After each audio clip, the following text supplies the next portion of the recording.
Hola, bienvenidos a IA y Ciudadano Digital, un programa más de empoderamiento de las personas, del público, para que puedan conocer qué está pasando con la inteligencia artificial, cómo podemos ser parte de este desarrollo, de esta revolución digital y no quedarnos fuera. Ese es el propósito de IA Ciudadano Digital, un programa que es financiado, apoyado por la Comisión Europea, por la Universidad Autónoma de Chile, y también tenemos flamantes patrocinadores como es el Grupo de Inteligencia Artificial y Derecho, y también obviamente nuestra Facultad de Derecho que nos apoya a través de estas iniciativas. Siempre agradecer al canal de la Universidad Autónoma porque es un espacio que es embalado, o sea, es tremendo valor porque nos permite poder justamente utilizarlos para difundir, dar a conocer la ciencia, pero de una forma que sea pertinente y tenga impacto para la ciudadanía.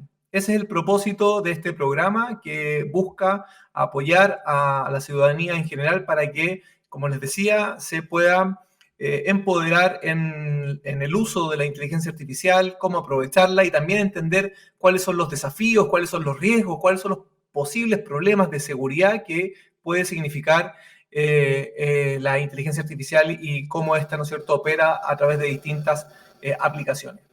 Hoy día tenemos a un tremendo invitado, a un profesor de la casa de la Universidad Autónoma, a un director del Grupo de Inteligencia Artificial y Derecho, experto en temas de seguridad, doctor en Derecho Penal, abogado y conocedor, ¿no es cierto?, de estas materias, y por lo tanto le hemos invitado a nuestro profesor Francisco Bedecarratz, que lo invito ya ahí a la pantalla.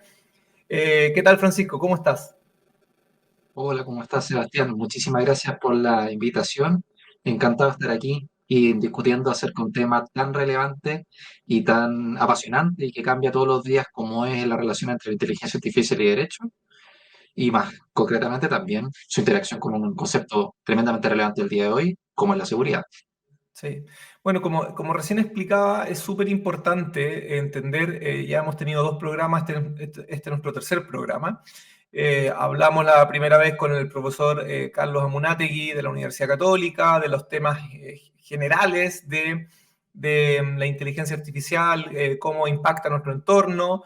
En el segundo capítulo estuvimos viendo con el profesor y director también de la carrera de Ingeniería Informática sobre temas de aplicaciones, o sea, cómo podemos aprovechar estas herramientas, el chat GPT y otras herramientas de generación de imágenes, un poco para acercar, ¿no es cierto?, estos contenidos de una forma amigable y que podamos obviamente ser usuarios de ella y no quedarnos fuera de esta herramienta. Y hoy día tenemos a Francisco porque queremos evaluar, conocer, discutir sobre los riesgos o problemas de seguridad que puede significar el uso de la inteligencia artificial y también cómo la inteligencia artificial nos puede ayudar a cerrar ciertas brechas de seguridad en nuestro entorno, Francisco, sobre todo con el problema que vivimos en Chile de altas tasas de delincuencia.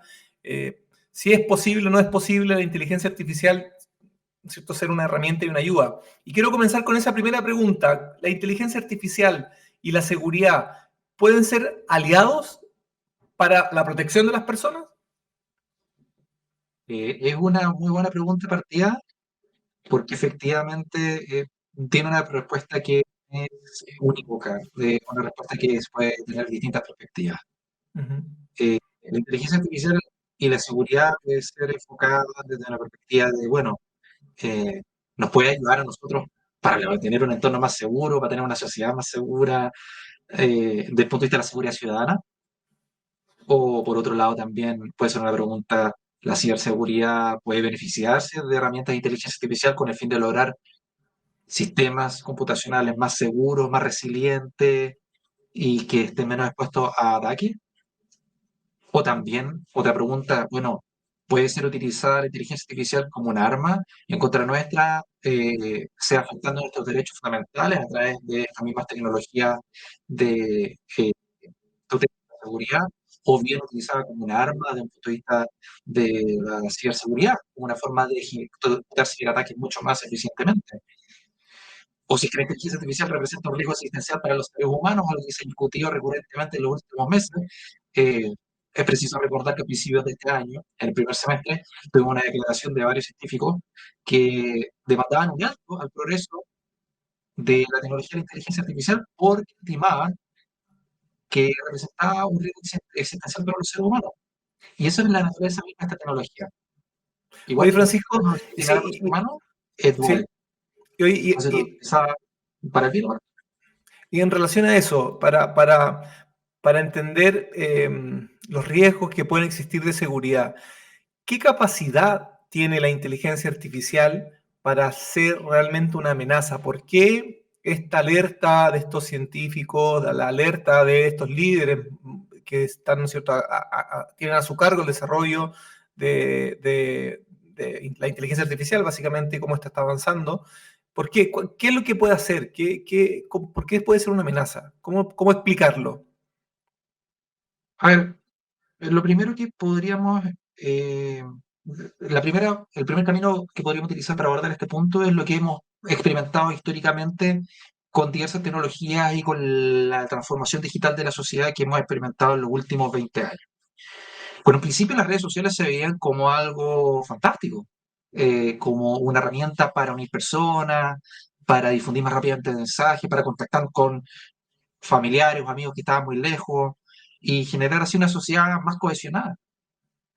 Pero ahora, en el último tiempo, nos estamos dando cuenta cada vez más que las redes sociales, cuando son mal utilizadas, pueden ser herramientas tremendamente efectivas para manipular la opinión pública, para dividir a personas y derechamente para generar un impacto negativo en la sociedad. Y uno sabe cómo empiezan estos desarrollos tecnológicos, pero no sabe cómo terminan y no sabe cómo puede ser utilizado. Y lo mismo pasa con la inteligencia artificial. Nosotros estamos viendo hoy día, por ejemplo, con herramientas de grandes modelos de lenguaje como ChatGPT o como DALI, que son modelos generativos en materia de gráficos, que es un tremendo aporte desde un punto de vista de la producción de conocimiento, de la producción de textos, de imágenes y de la actividad creativa.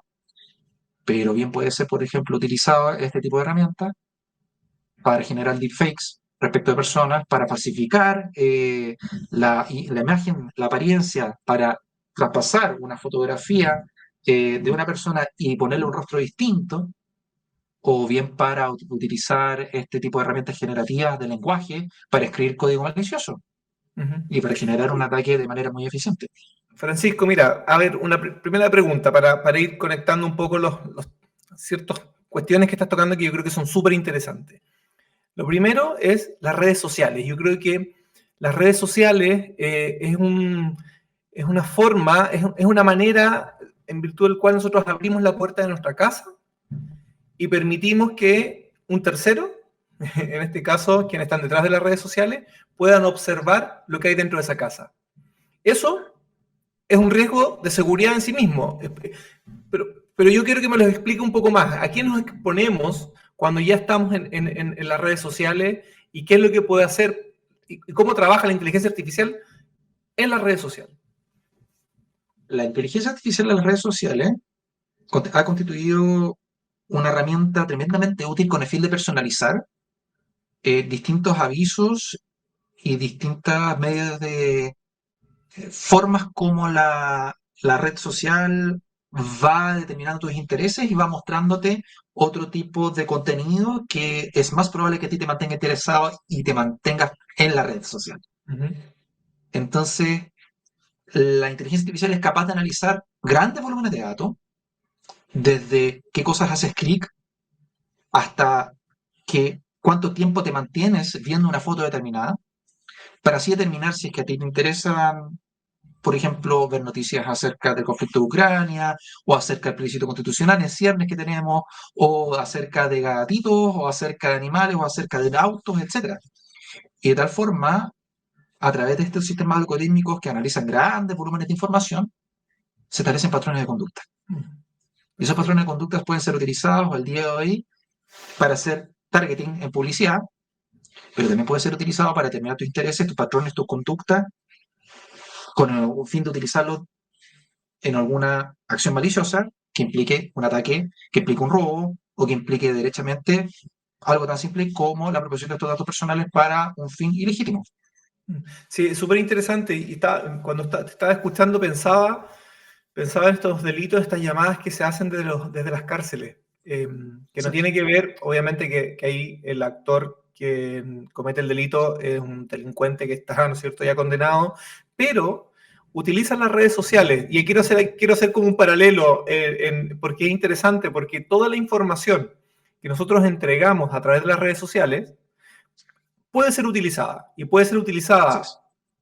para fines comerciales, para fines políticos, como mencionabas, pero en el caso de las llamadas por teléfono desde las cárceles, que se hacen mucho de las cárceles, y hacen estos timos, donde le piden a las personas que entreguen dinero, que vayan a un lugar y entreguen ese dinero, o que la nana que está en la casa entregue todos los valores de bienes que existen, se logra porque la información que tiene el delincuente es tan al minuto incluso de lo que nosotros estamos haciendo, de lo que nuestro entorno está haciendo, porque nosotros mismos lo hemos comunicado, que puede ser utilizado en nuestra contra. Entonces, si bien aquí no hay un algoritmo que está trabajando para perfilarnos, el delincuente que está en la cárcel nos perfiló, pero perfectamente, y puede utilizar esa información para un timo, para una estafa telefónica, ¿o no? De todas maneras, eso es algo que se viene estudiando desde hace tiempo.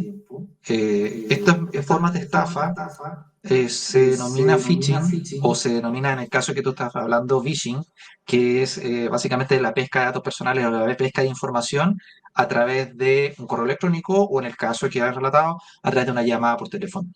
Mm. El punto es que todos los días recibimos, muchos de nosotros, docenas de mensajes de texto que dicen: tu paquete ha sido demorado, por favor transfiere tanta plata para poder sacarlo de la aduana, y uno no ha ordenado nunca nada desde el No. extranjero.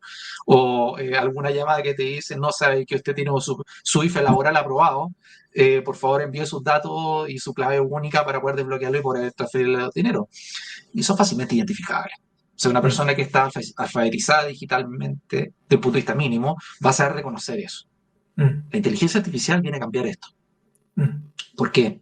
Porque a través de estos procedimientos de recolección automatizados de información personal, que están normalmente en las redes sociales, se puede elaborar, por ejemplo, correos electrónicos muy precisos que sean muy convincentes que te lo está enviando una persona conocida. Y que es muy Mm. probable que tú creas y caigas en eso. Mm. Ahora también, con inteligencia artificial desde el punto de vista generativo en materia de audio, es posible tomar una grabación de 1 minuto, de 30 segundos, y que el algoritmo aprenda la entonación, la forma de hablar, el tono, y sea capaz de enviar y construir y hacer una llamada que tenga el mismo tono de una persona que conocemos. Mm. Por lo tanto, esto es como un cuento del tío Reloaded, recargado, en el cual básicamente es imposible poder determinar la diferencia entre si es que es una llamada verdadera o una llamada falsa. O sea, digamos, de la estrategia, si se puede llamar estrategia delictual, donde se enviaban correos mansalva para ver quién caía, porque claro, si a mí me mandaban un correo y yo no tengo ningún pariente fuera que me esté pidiendo plata, yo no le Exacto. deposito, pero si es que coincide los datos y cuadran y hacen match entre mi situación y lo que me envía el delincuente, claro, ahí caía. Pero en este caso que tú estás Así es. mencionando, con el uso de la inteligencia artificial, el disfraz que puede tener en el fondo el delincuente que puede construir, hace muy, muy difícil. ¿Y qué podemos hacer ahí? ¿Qué herramientas tenemos las personas para poder identificarlo, para poder prevenirlo? Bueno, lo primero que uno tiene que hacer es ser consciente que este tipo de posibilidades técnicas existen. Lo Mm. primero, y el paso más básico en generar verdaderos ciudadanos digitales, es la alfabetización. Mm. Alfabetización, digo, digital. Mm. En ese sentido, lo primero es entender, conocer los modos operandi, las formas de ataque, y poder estar preparados y tener presente que uno puede ser víctima de eso. Así como uno recibe mensajes de texto maliciosos, uno puede recibir una llamada maliciosa. Eso es lo primero. En segundo lugar, en caso que haya algo raro, confía en la intuición. Mm. Es decir, Si es que uno recibe una llamada de alguien que dice que tenemos un pariente accidentado o que un pariente que dice que está accidentado y que requiere dinero, bueno, probablemente sería conveniente llamar de vuelta al teléfono y comprobar si es que realmente Verificar, eso ha en el ocurrido. fondo, siempre verificar, Verificar. verificar.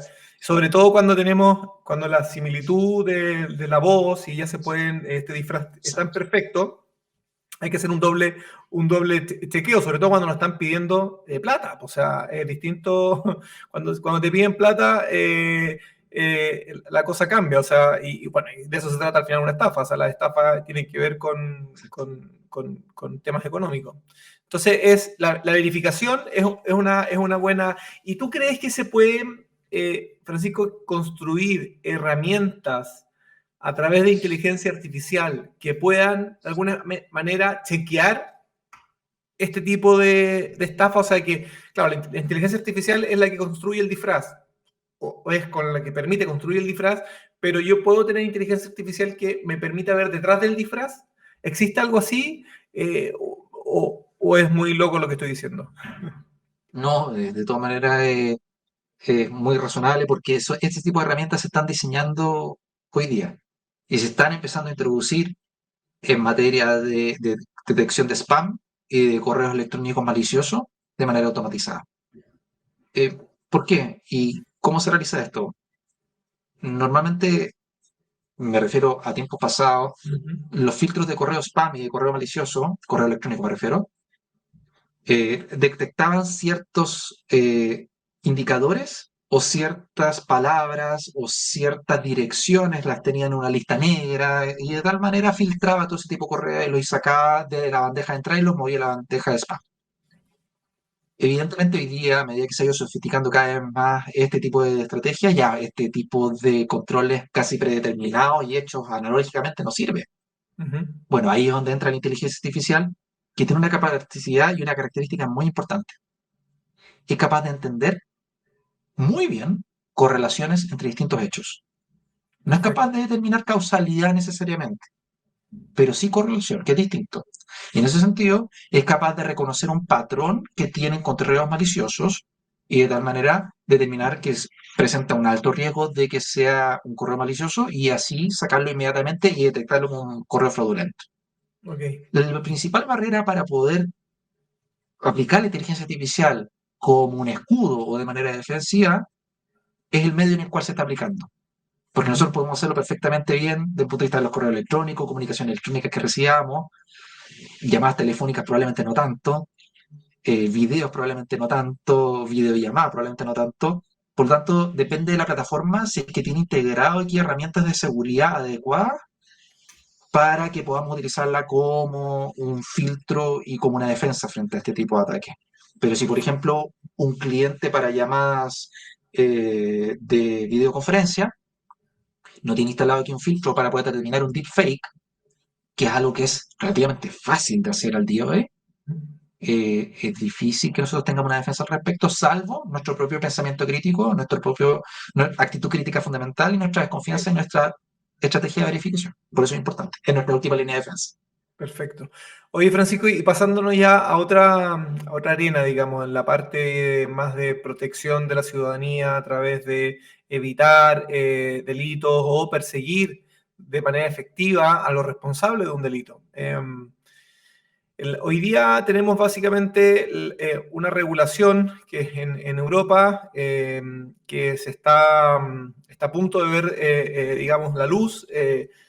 Que existe bastante restricción a la lectura biométrica de las personas. Se permite, de hecho, o se va a permitir, el reglamento europeo este que se va a dictar, lo va a permitir con ciertas justificaciones, con autorización judicial para la búsqueda de personas, ¿no es cierto?, secuestradas o causas de delitos de terrorismo, en fin. Está bastante restringido. Eh, eh, ¿Cómo ves tú eso? ¿Será una limitación para dar más seguridad a las personas? ¿Afecta los derechos fundamentales nuestros? Si lo utiliza el aparato estatal, ¿es un buen aliado? ¿Cuál es tu mirada respecto de ese tipo de política? A ver, desde el punto de vista de la utilización de la inteligencia artificial en la seguridad ciudadana, Ujú, yo creo que es una herramienta tremenda y que nosotros como ciudadanía tenemos que discutir esto, tenemos que verlo como una posible ventaja comparativa frente a formas de criminalidad que van evolucionando día a día y que tenemos que encontrar la forma de mejor regularlo con el fin de que la aplicación de esta herramienta, esta tecnológica, no genere más daños de lo que busca prevenir. Y es decir, no genere daño no genere un problema para los datos personales o ese tipo de efectos negativos. En ese sentido, la regulación, por ejemplo, que está realizando la Unión Europea es interesante. El principal producto exportador cultural de la Unión Europea es su regulación. ujú. Eh, de hecho, generalmente las invenciones que existen, que se realizan en otras partes del mundo, bueno, Europa es la primera que realiza la regulación para evitar de que tenga efectos negativos. Por lo tanto, nosotros vamos a tener que dar un vistazo bien profundo al reglamento acerca de inteligencia artificial, con el fin de ver si es que podemos aplicar este tipo de enseñanzas aquí en Chile, particularmente en los procesos legislativos que se están discutiendo. En Chile tenemos también un proyecto de ley que se ingresó durante este año y está actualmente en discusión en el Congreso para regular la inteligencia artificial y que toma varios elementos de lo que se ha discutido en Europa para aplicarlos en Chile. Ahora, respecto a lo que me preguntabas tú de reconocimiento biométrico, efectivamente es uno de los puntos más contenciosos de la regulación europea en materia de inteligencia artificial. De hecho, la propuesta inicial que realizó la Comisión fue prohibir el reconocimiento biométrico en tiempo real. Ujú. Es decir, se podía realizar reconocimiento biométrico. Para explicarle a nuestros Ujú. auditores, el reconocimiento biométrico, partamos un poquito, de un Sí, paso más atrás. sí. El reconocimiento biométrico es básicamente que en una grabación, en un sistema de captura de imagen, un sistema algorítmico sea capaz de reconocer quién está siendo filmado o está siendo grabado en base a biometría, es decir, en base a la medición de algunas características físicas de tu cuerpo. El ancho de la pupila de los ojos, la nariz, la boca, si es que uno tiene barba, no tiene barba, si es que tiene tatuaje, no tiene tatuaje, la forma de caminar incluso. Perfecto. Todo eso es biometría. Y hoy día existen sistemas algorítmicos que son capaces de poder reconocer dónde está una persona en la calle en un momento determinado a través de cámaras de grabación, como se aplica de manera bastante irrestricta en China. Bueno, la Unión Europea lo que está planteando y lo que planteó la Comisión fue prohibir en todo momento y en todo caso la grabación y el reconocimiento biométrico en tiempo real. Ahora, Perfecto. al parecer lo que se acordó a través del Parlamento, que siempre tiende a generar mayores procesos de laxitud de las propuestas que Sí. realiza la Comisión, es permitirlo en ciertas circunstancias. Entonces hay que ver, bueno, cuando salga el texto definitivo de la ley de inteligencia artificial, más llamada ley de inteligencia artificial, en realidad un reglamento, vamos a tener que ver cómo quedó esta norma y en qué circunstancias se permite el reconocimiento biométrico, porque al parecer se va a permitir en algunas circunstancias. Sí. En el fondo lo que se busca proteger desde la mirada del derecho es la intimidad de las personas ¿no es cierto? Y la intimidad es un derecho fundamental, o sea que si alguien tiene acceso a nuestro comportamiento y a nuestra identificación en todo minuto, es un riesgo porque obviamente no porque queramos hacer cosas que sean impropias, inmorales o ilegales, sino que en el fondo tenemos derecho a esa intimidad y a que se respete, es un derecho fundamental. Ahora, cuando los niveles de inseguridad son tan altos, cuando la sociedad se ve tan expuesta a sufrir ¿no es cierto? A ser víctima de un delito, empezamos a ceder esos derechos. Entonces hay un riesgo de que la misma sociedad en el fondo termine pidiendo este tipo de protección, entre comillas, para poder, ¿no es cierto?, evitar ser víctima de un delito. Entonces es una cuestión bien compleja eh, y es como decir, bueno, esta herramienta sigue estando a la mano, está ahí, ¿por qué no la ocupamos? De todas maneras, y cuando tenemos una situación de seguridad ciudadana tan compleja o que se está complejizando en tal medida como está ocurriendo en Chile, bueno, la tentación es grande de utilizar este tipo de herramientas para poder identificar dónde está qué persona, en qué lugar y haciendo qué cosa. Mm. Bueno, aquí en Chile tenemos una especie de choque cultural, porque la idea y la expectativa de privacidad, es decir, a cuánta privacidad y cuánta protección nosotros podemos esperar obtener en un determinado lugar, que concepciones son distintas, como se entiende en Europa, a como se entiende en Estados Unidos, por ejemplo. Y en Chile nosotros tenemos, al parecer, a través de la sentencia de la Corte Suprema, particularmente en materia del caso de globos aerostáticos, que la expectativa de privacidad en el ámbito público, al parecer, no tiene el mismo nivel de protección que existe en Europa. Entonces, hay que ver cómo vamos a adoptar esta regulación europea y si realmente vamos a poder aplicar este tipo de herramientas de reconocimiento bio o no en Chile. Ok. Oye, y pasando a otro tema un poco más amplio ahora, para entender de lo que hablábamos en los primeros minutos del programa, en el sentido del riesgo que significa la inteligencia artificial en sí misma. ¿Cómo podemos dimensionar ese riesgo? ¿Cómo podemos explicarlo? ¿Y cómo podemos, de alguna forma, nosotros como ciudadanos estar expuestos al riesgo de inseguridad que significa el uso de la inteligencia artificial o el desarrollo de la inteligencia artificial en general? Bueno, lo primero que uno tiene que tener presente es que este tipo de herramientas que generan tales capacidades o que contienen tales capacidades para hacer seguimiento, para hacer reconocimiento de imagen, generan una invasión efectivamente en nuestra privacidad. Y eso, puesta en malas manos, por ejemplo, de un gobierno que tiene inclinaciones menos democráticas que otro, puede generar también una invasión intolerable en los derechos fundamentales de las personas. Entonces, el principal riesgo y el riesgo más cercano es el mal uso que se puede realizar de la tecnología de la inteligencia artificial. Mm. Si me permite, puedo mostrar un video en relación con eso que De puede todas, dar ciertas luces respecto de el alcance de la tecnología en la materia. de todas maneras, Aquí como tenemos, decir, por ejemplo, un... sí, Perdón. dale, dale, Francisco, explícalo, explícalo. Que corre, Aquí corre tenemos, por video, digamos, ejemplo, un corre video. software. Ya, corramos video. Voy a dar una breve introducción porque esto es muy corto. Entonces quiero dar cierto contexto. Aquí está un software, el título está abajo en la barra, que ofrece una alternativa para hacer seguimiento de trabajadores dentro de un restaurante y de evaluar su rendimiento. Y si ustedes se fijan, ahora está mostrándose el video, Sí, que se mide cuánto tiempo han estado los clientes, los que están en verde, sí, y cuánto es la productividad de los denominados baristas, es decir, de las personas que sirven café. Y aquí se mide, por ejemplo, que una persona, Olga, ha servido tres tazas, Vika ha sí. servido 10, Ana está envuelta en llamas porque ha servido 20. Entonces, esto son herramientas que hoy día se están ofreciendo y se están ofreciendo como modelos de gestión en el ámbito laboral. Bueno, esto nos mueve a hacernos ciertas preguntas. ¿Hasta qué punto se puede utilizar este tipo de herramientas en el ámbito laboral? ¿Y hasta qué punto los trabajadores pueden sentirse trabajando cómodamente en un ambiente que están siendo totalmente vigilados? Mm, Por ejemplo, en otro sentido, también puede ser un sistema que sea de biovigilancia en el público que detecte automáticamente si un sujeto saca un arma.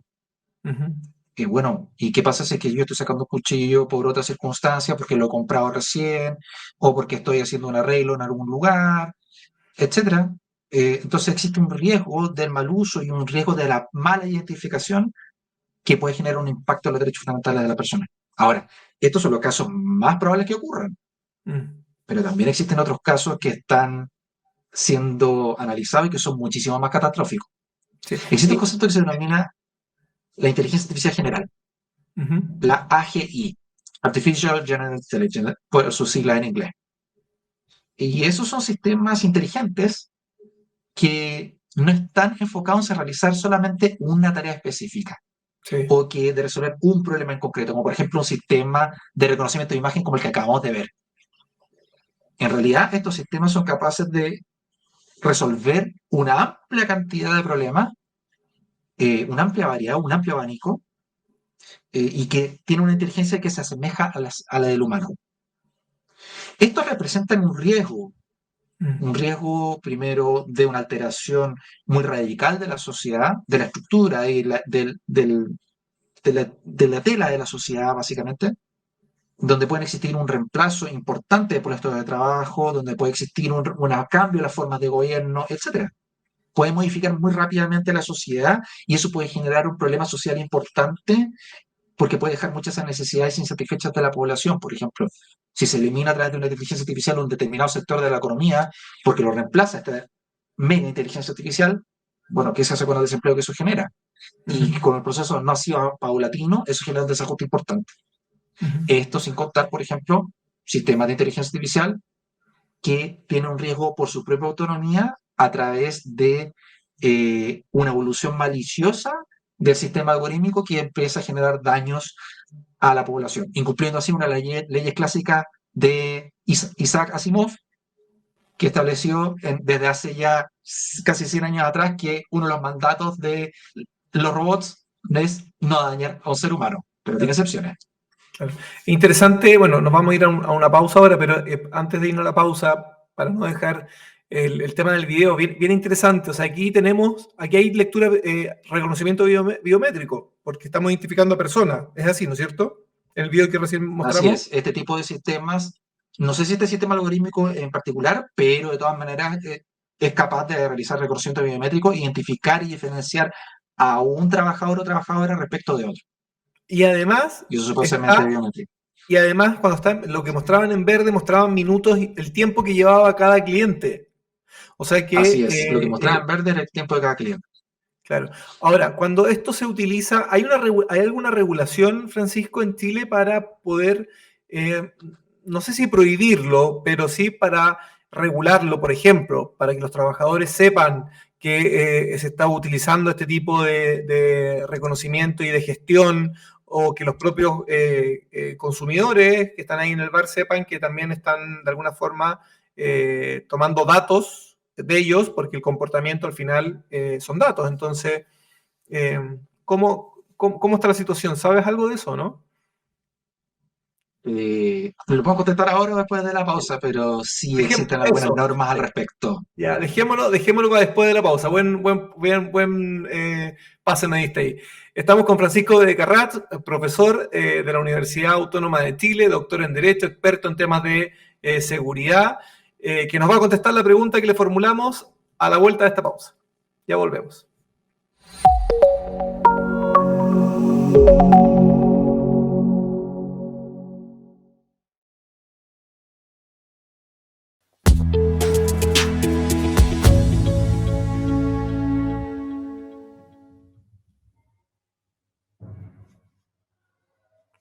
Bueno, bienvenidos de nuevo a esta segunda parte de IA Ciudadano Digital. Estamos con el profesor y abogado y experto en temas de ciberseguridad y seguridad en el ámbito de la inteligencia artificial, director también del Grupo de Investigación Inteligencia Artificial y Derecho. Estábamos conversando con el profesor Bede Carrat sobre un video que mostramos. No sé si lo pueden poner de nuevo ahí porque es bien interesante. Es un video Claro. que nos muestra el profesor de Carrat, donde se ve el comportamiento tanto de trabajadores y es un modelo de gestión, ¿no es cierto, Francisco? Donde el dueño, digamos, puede saber qué es lo que está pasando en su negocio y cómo funciona cada uno de sus empleados, cómo rinde y cómo se comportan también los consumidores, ¿o no? Claro, este es un modelo de control dentro de un restaurante, en realidad una cafetería, donde se mide cuánto tiempo ha pasado cada cliente en su puesto, hay aquí personas que están 5 minutos, una pareja que está 1 hora y 15 minutos, otra persona que está 25 minutos, etcétera. Y los que están marcados en azul son los trabajadores y se mide, bueno, cuántos cafés han servido cada una de las personas que están atendiendo detrás del mostrador. Y de tal manera Perfecto. medir su rendimiento. Sí. Y la pregunta que yo le hacía a Francisco antes de irnos a la pausa era en relación a la regulación existente en Chile, cómo se está regulando hoy día esta materia, tanto en el ámbito de los trabajadores como en el ámbito de las personas que están consumiendo. O sea, porque al final me están leyendo constantemente, están extrayendo información que yo entrego por mi comportamiento y por lo tanto, tanto trabajador como consumidor debiesen estar a lo menos advertidos o dar su consentimiento para la grabación. ¿Cómo funciona esto, Francisco? Bueno, del punto de vista de los trabajadores, es donde tenemos cierta regulación en la materia Ya. específica. porque en los otros casos interviene la regulación general.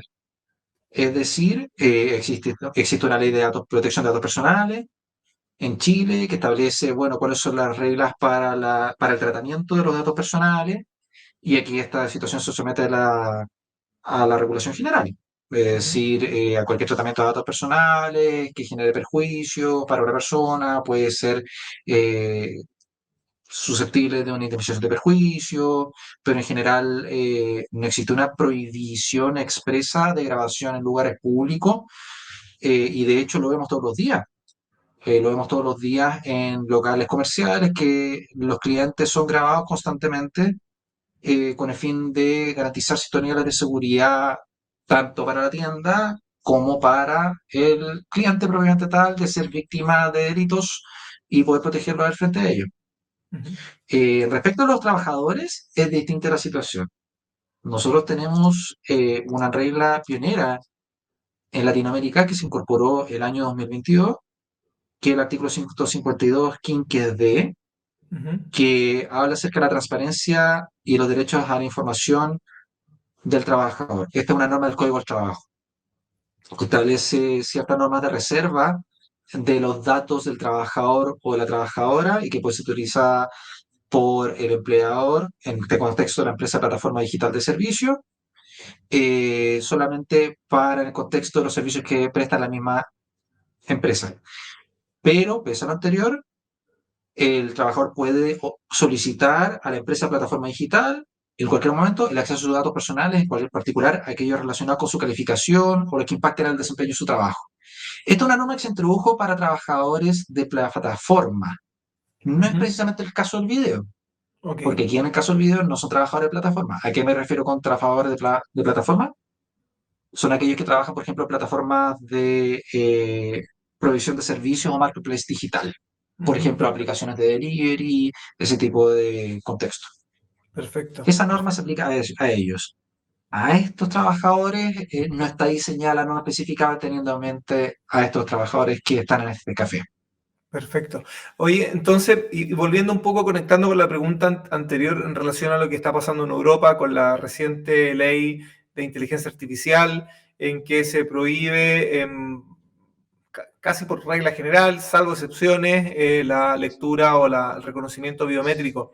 En Chile, si una empresa está grabando y tiene esta aplicación de reconocimiento biométrico, ¿está incumpliendo alguna ley? ¿Hay alguna regulación que proteja o que lo prohíba? Y aquí lo conecto un poco con el nivel de desarrollo regulatorio en el ámbito de la inteligencia artificial. Algo hay de una ley que se está tramitando, me decías en off, hace 5 meses en Chile, pero ¿aborda estos temas? ¿Cuál es la situación actual en la materia? Efectivamente, existe un proyecto de ley que se está tramitando, que se ingresó en el primer semestre del presente año y que establece un sistema regulatorio respecto de aplicaciones y sistemas de inteligencia artificial. Yeah. Es decir, sistemas algorítmicos se van a someter a este tipo de regulación en tantos generen o poseen las características de un sistema de inteligencia artificial. Estoy buscando aquí el boletín. Uh-huh. Este es el boletín número 15869-19 para aquellos que lo quieran consultar. Está actualmente en tramitación en el Congreso. Perfecto. Bueno, ¿qué es lo que hace este boletín o este proyecto de ley? Lo que establece, siguiendo un poco el modelo del proyecto original que existía en la Unión Europea, un sistema de regulación basado en el riesgo. ¿Qué significa eso? Categoriza, dependiendo de los sistemas de inteligencia artificial, representan un alto, mediano o bajo riesgo para la población. Uh-huh. Y dentro de ellos, identifica en el artículo cuarto, inciso primero, la identificación biométrica, remota o en tiempo real o diferida de personas en espacios privados. Entonces identifica a este tipo de sistemas como sistemas de alto riesgo. No los prohíbe propiamente tal, a menos la reacción que yo tengo a mi disposición, pero sí establece ciertas obligaciones mayores de regulación con el fin de que no generen riesgo o no generen impacto negativo en las personas. por lo que estamos conversando. Sí, Un sí. sistema que es capaz de identificar dónde está un sujeto en cada momento, en cada lugar y haciendo qué cosa, Sí. implica una invasión muy potente en la esfera de protección de los datos personales, porque con ello es posible elaborar un patrón y, por cierto, en el derecho a la privacidad de estos individuos. Por lo mismo, tiene que revisarse muy bien si es que esta tecnología está siendo utilizada correctamente o no. Ujú. Estos proyectos que Perfecto. están en tramitación. Pero hoy día entonces, conclusión, no tenemos una regulación que restrinja o que prohíba la lectura o el reconocimiento biométrico de las personas. Todas estas regulaciones están actualmente en estudio, las que regulen específicamente esto. Sí. Solamente por vía derivativa pueden ser reguladas algunas expresiones de reconocimiento biométrico o la aplicación o la utilización de estos datos personales, estos perfiles que se pueden realizar a través de la Ley de Protección de Datos Personales en Chile, O también las normas que constitucionales está que tenemos vigente. que regulan, ¿no es cierto?, y que protegen la intimidad y la vida privada de las personas. Muy buen punto. Muy buen Sí, punto. Efectivamente, por el artículo 19, número 4, así. que establece el derecho a la privacidad, la honra y la protección de datos personales, y que Ujú. puede ser protegido a través del recurso homónimo de protección, en el cual cualquier persona puede ocurrir ante una corte de apelaciones para solicitar que cualquier acción arbitraria o ilegal, arbitrario o ilegal que vulnera un derecho sea detenida y que no y que se impida esta vulneración continuada en el futuro, una acción Perfecto. cautelar. Oye, Francisco, si nos vamos ahora a un tema más global y que tiene que ver lamentablemente con hechos que a uno no le gustaría ver en este mundo, que son las guerras. Tenemos hoy día dos conflictos a nivel internacional bien potentes. El conflicto que ya cumple 2 años casi, el de Rusia y Ucrania, y también el conflicto, ¿no es cierto?, israelí-palestino. En el caso, yo el que he seguido más y el que he podido ver incluso por siguiéndolo por televisión, que muestran, incluso por las redes sociales, que se suben muchos videos sobre la guerra y es bien potente cómo se está mostrando casi en vivo conflictos bélicos como entre Rusia y Ucrania. Y uno ve ciertas acciones que se emprenden por cada uno de los bandos, digamos, que utilizan cierta tecnología que a vuelo de pájaro, uno podría decir aquí hay inteligencia artificial, desde drones, desde mapas de calor para identificar dónde están las personas y poder, ¿no es cierto?, atacar. Bueno, esto no es nuevo, o sea, Estados Unidos hace mucho tiempo tiene armas que son autónomas y que pueden incluso espiar o hacer ataques, ¿no es cierto?, sin la necesidad de un piloto. Pero ahora se ve que ya no es solamente Estados Unidos, sino que a través de incluso de drones es posible realizar ataques que son letales. Entonces, ¿cómo estás viendo tú desde el punto de vista de la seguridad este desarrollo, Francisco? A ver, desde el punto de vista de la seguridad, en conflictos de naturaleza nacional o internacional, enfrentamientos armados, como lo define la normativa de derecho internacional humanitario, todavía no se están utilizando de manera notable sistemas de armas letales completamente autónomos. Ujú. Existen sistemas de armas letales semiautónomos o que tienen diversos niveles de autonomía, pero donde la selección del objetivo y la realización del ataque, la decisión de si es que se ataca o no un determinado objetivo, finalmente la está tomando un ser humano. Ya. Pero existen ciertos niveles de autonomía que implican que un dron, por ejemplo, se mantiene en determinada zona circulando, esperando un objetivo, y eso se realiza autónomamente. Y cuando lo Perfecto. detecta, manda un aviso al operador, y el operador revisa, comprueba y realiza un ataque. Eso es el mecanismo de operación de un dron merodeador. Ujú. Perdón, un dron merodeador. Ujú. Esos son drones que se están utilizando masivamente hoy día. Y se están utilizando en el conflicto de Ucrania principalmente. Ahí es cuando nosotros tuvimos el ejemplo más Sí. evidente de que esta tecnología había llegado, pero se habían utilizado ya anteriormente de manera masiva en el conflicto entre Armenia y Azerbaiyán hace un par de años atrás.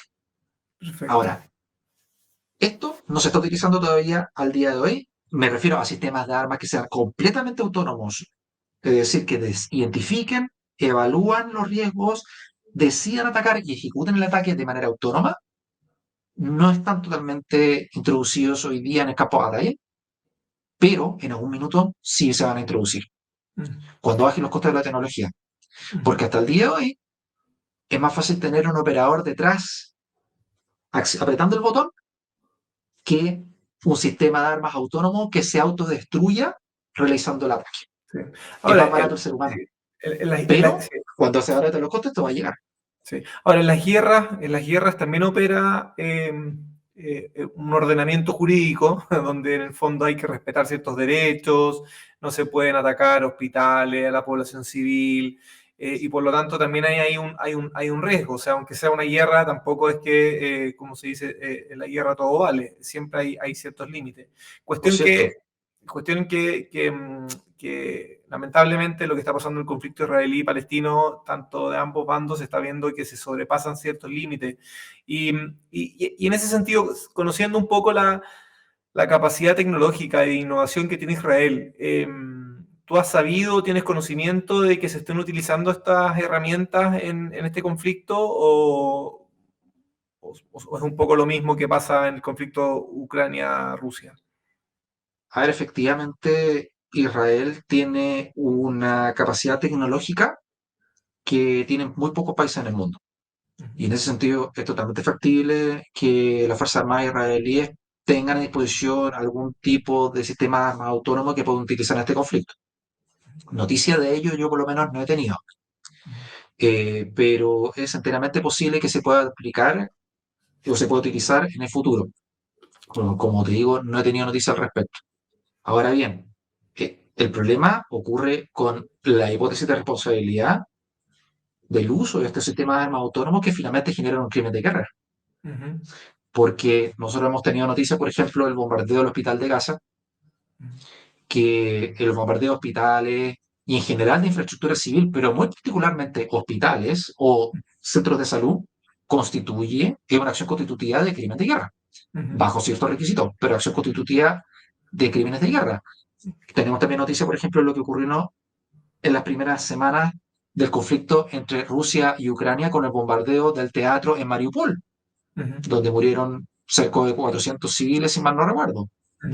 Bueno, estos son hechos que son constitutivos de crímenes de guerra y que los realizan humanos. Es decir, ya con todos con los filtros y con el entrenamiento que tiene un ser humano, puede generarse este tipo de situaciones que son complejas y que son muy difíciles. Imaginémonos, por ejemplo, un dron que está volando arriba de un poblado, que es completamente autónomo y que está buscando objetivos militares. Y pasa arriba de una escuela y escucha himnos militares y lanza un misil a la escuela que la detona. Y finalmente no había un regimiento dentro de la escuela, no había una compañía de soldados, había una clase de escolares, de estudiantes que estaban cantando himnos para asusar a las tropas y para hacer una especie de ejercicio patriótico. Sí. Eso constituye perfectamente un crimen de guerra. Bueno, ¿quién es el responsable? En ese caso, si la decisión la tomó autónomamente el sistema algorítmico de inteligencia artificial. Sí. Una pregunta muy espinosa desde un punto de vista de derecho penal y derecho internacional humanitario. Sí. Porque sí. Finalmente, si es que no existe decisión humana apretando el botón, Sí. las categorías de imputación se enfrentan a un serio problema. Sí, hay todo un desafío, también lo hemos visto desde el punto de vista de la responsabilidad civil, quién es el que responde, si el dueño, el usuario, en fin, hay un tema bien interesante que podríamos abordar ahí con expertos en responsabilidad penal y civil más adelante. Pero Francisco, volviendo ahora a temas nacionales, pensando en cómo podemos mejorar la efectividad de los procedimientos del proceso penal, ya sea del punto de vista de predecir, ¿no es cierto?, cómo podemos predecir ciertos delitos y luego también cómo podemos evitar la reincidencia, cómo podemos evitar, ¿no es cierto?, que personas que tienen que estar privadas de libertad lo estén y los que tienen que realmente estar libres con medidas restrictivas de libertad que no sea la prisión preventiva, no la tengan. Entonces, la inteligencia artificial como esta capacidad, ¿no es cierto?, que supera ya a la de humanos en el sentido que puede analizar una gran cantidad de datos que nosotros como personas no lo podemos hacer, y esa gran cantidad de datos que puede ser analizada por esta inteligencia puede tomar decisiones mucho más complejas, sobre todo en esta materia. ¿Cómo lo ves? ¿Cómo está funcionando esto? ¿Se está utilizando? ¿Cómo está operando a día de hoy? En Chile en concreto no. A ver, lo que se ha utilizado en el extranjero son estas clases de sistemas algorítmicos capaces de reconocer el riesgo de reincidencia o el riesgo delictivo de los individuos al momento de decidir acerca de la libertad condicional de un sujeto que está condenado. Eso ocurre principalmente en Estados Unidos, distintas jurisdicciones estatales donde se utilizan estos sistemas algorítmicos para evaluar automáticamente el riesgo que representa una persona que está condenada y que presenta una solicitud de probation, es decir, de libertad condicional, como lo conocemos aquí en Chile, con el fin de poder determinar si es que él representa un riesgo para la sociedad o no, y por lo tanto no será liberado o si será liberado. Uh-huh. Bueno, esto se realiza de manera automatizada. ¿Por qué? En Estados Unidos, porque es capaz de reconocer patrones de conducta, factores, criterios que arrojan un mayor riesgo en caso de que se presente en un individuo de que genere un crimen futuro.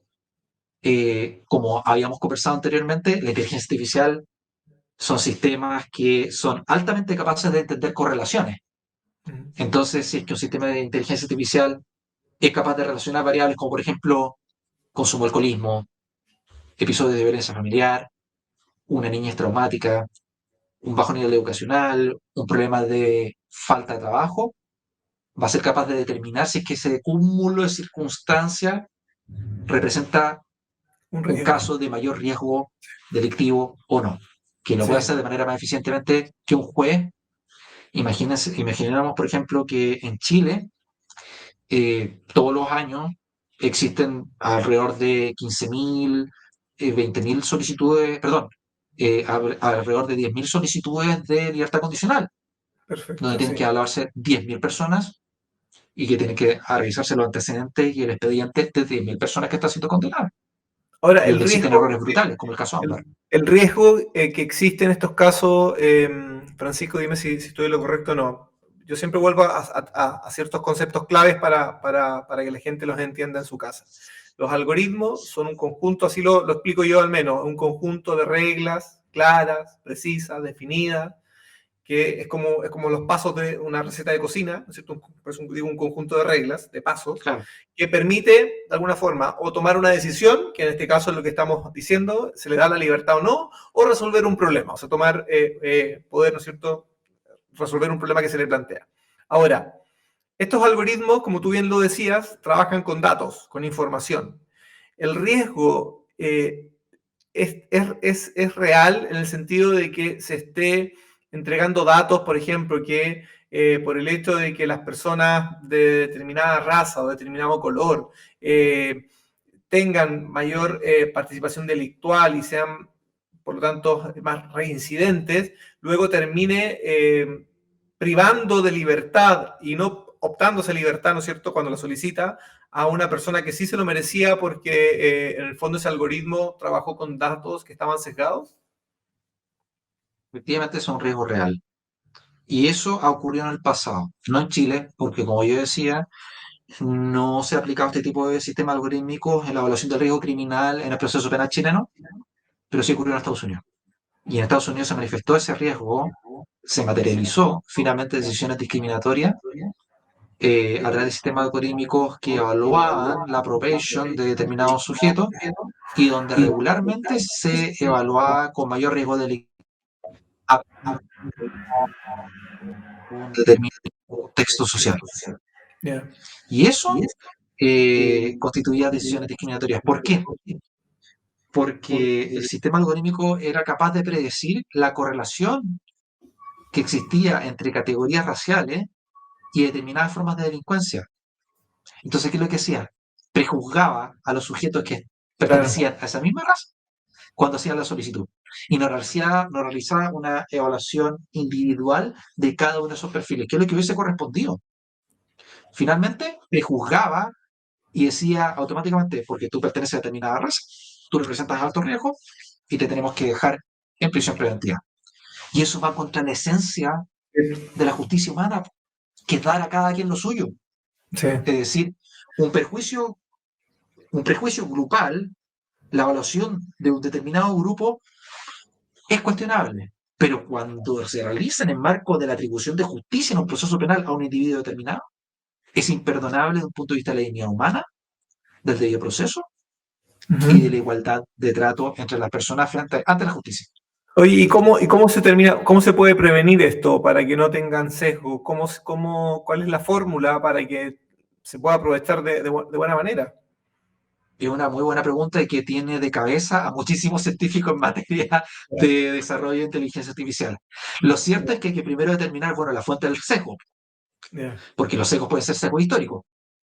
Por ejemplo, yo puedo tomar todos los casos que han existido desde el año 1950 hasta el año 1990 en Estados Unidos de evaluación del riesgo y donde reevalúo los condenados que existieron durante todo este tiempo para poder evaluar a los sujetos que me están solicitando libertad condicional hoy día. ¿Es un sesgo histórico finalmente? ¿O Sí. introduce un sesgo histórico? Porque todas esas sentencias probablemente también habían sido dictadas con los sesgos de esa época, dentro de los cuales se encontraban distintas concepciones acerca de la raza y de la igualdad entre las personas. Entonces, eso introduce un sesgo histórico. ¿Cuál es la solución en este caso? Los datos con los cuales entreno el algoritmo. Y depurar este tipo de sentencias, depurar los datos con los cuales entreno el algoritmo para poder llegar a esa solución. Otro tipo de sesgo puede ser sesgo, por ejemplo, de los programadores. Los mismos programadores, los sujetos que entrenan el sistema algorítmico, pueden introducir a través de la revisión y a través del control de las respuestas de los sistemas algorítmicos y los ajustes que se realizan al modelo de inteligencia artificial, al modelo de sistema algorítmico, pueden introducir ciertas variaciones que introduzcan a su vez sus propias preferencias, sus propios prejuicios, sus propias inclinaciones y de tal manera introducir un sesgo de un punto de vista posterior, después del entrenamiento. Ahí lo principal es realizar un control durante el proceso de manufactura y entrenamiento y de puesta en marcha del algoritmo. Eso es fundamental. Perfecto. Oye, Francisco, te quiero agradecer enormemente que hayas aceptado esta invitación y poder tener esta conversación, porque al final hemos conversado sobre distintos temas en torno a la seguridad, la inteligencia artificial, que la gente entienda cómo está operando en el ámbito de la guerra, en el ámbito de espacios laborales, de consumo, y creo que ha sido un barrido bastante amplio. Así que nada, Francisco, muchas gracias y te dejo ahí para que te quieras despedir del público. No, muchísimas gracias a ti, Sebastián. A mí me encanta hablar acerca de estos temas, así que muy feliz de haber poder participar en tu programa. Y nada, un saludo también a todos que nos están viendo y que nos quedemos con la primera recomendación que conversamos y abordamos aquí en el programa, que es, bueno, la alfabetización digital es importante y es el primer paso. Y es algo que nunca podemos saltar. Sí. Y bueno, y ya que estamos con las recomendaciones, volviendo al inicio del programa, siempre chequear, siempre cuando veamos que está expuesta nuestra billetera, aunque estén Así es. tratando de persuadirnos a través de nuestras emociones, porque eso es lo que hacen, nada, pues verificar, hacer un doble chequeo, un doble clic, y eso nos va a permitir evitar fraude y que seamos víctimas de un delito y que sufrir un perjuicio económico. Quiero además aprovechar este momento para comentarle que todos estos programas están quedando grabados en YouTube, en el canal de IA y Ciudadano Digital. Si quieren repasar lo que hemos conversado al principio del programa con Francisco o los otros dos programas que hemos tenido, nada, para que vayan ahí, se puedan suscribir y revisarlos con detención. Quiero agradecer nuevamente a Francisco de Carrat, doctor en Derecho Penal, experto en inteligencia artificial y seguridad. Ha participado en varios proyectos de ley, comisiones, por lo tanto es una voz muy autorizada y nos ha instruido bastante bien sobre estos temas. Así que muchas gracias de nuevo, Francisco, y a todos ustedes que están en casa, invitadísimos para nuestro siguiente programa de la próxima semana en IA Ciudadano Digital. Chao.